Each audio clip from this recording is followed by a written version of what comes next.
मकई की रोटी और सरसों का साग बहुत ही जबरदस्त लगते हैं। आज हम आपको बनाना सिखाएंगे सरसों का साग। सबसे पहले सरसों के आपको हम निशानी बता दें। ये जो प्यारे प्यारे येलो येलो छोटे छोटे फूल हैं, ये सरसों की निशानी है। ये सरसों का साग है। इसको हमने कट कर लिया है। धोएंगे, 4-5 दफा पानी निकालेंगे ताकि इसकी मट्टी निकल जाए और उसके बाद हम इसको बनाना शुरू करेंगे। आपको एक सीक्रेट टिप भी देते हैं कि जब आप सरसों का साग बनाने लगे तो सरसों का साग लीजिएगा 1 किलो और आधा किलो पालक अच्छी सी वो भी शामिल कर लीजिएगा, बहुत जबरदस्त लगेगा। साग और पालक हमने काट के धो लिया है। 1 किलो हमने लिया था सरसों का साग और आधा किलो पालक। अब हम इसे बनाएंगे।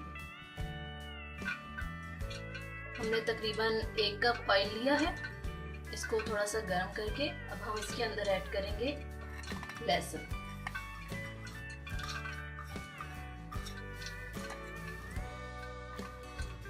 गोल्डन होना शुरू हो जाएगा, फिर इसके अंदर हम कुटी लाल मिर्च ऐड करेंगे।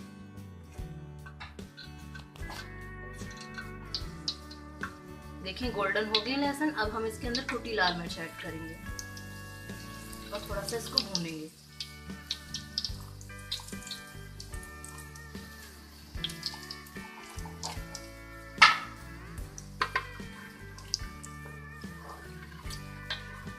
अब हम इसके अंदर ऐड करेंगे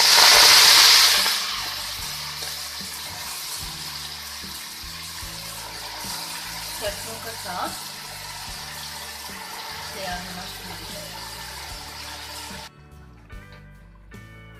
ये देखिए हमने कितना सारा डाला था और ये चूल्हे पे पकना शुरू हो गया है। इस वजह से ये बैठ गया है। अब हम इसे कुछ देर के लिए पकने देंगे और उसके बाद इसे भूनेंगे। पानी छोड़ना शुरू कर दिया है।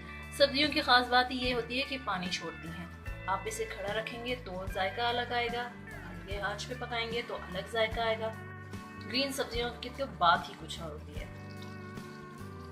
ये देखिए साग की लुक निकलना शुरू हो गई है। ये खूबसूरत लुक आ रही है। अब इसके अंदर नमक ऐड करेंगे हस्बे जायका।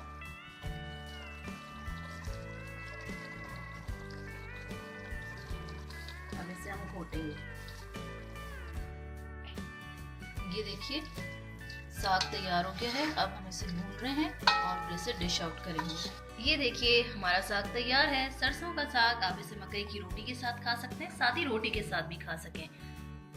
हमें लाइक करें, कमेंट करें, शेयर करें और सब्सक्राइब करें। हैप्पी ससुराली किचन।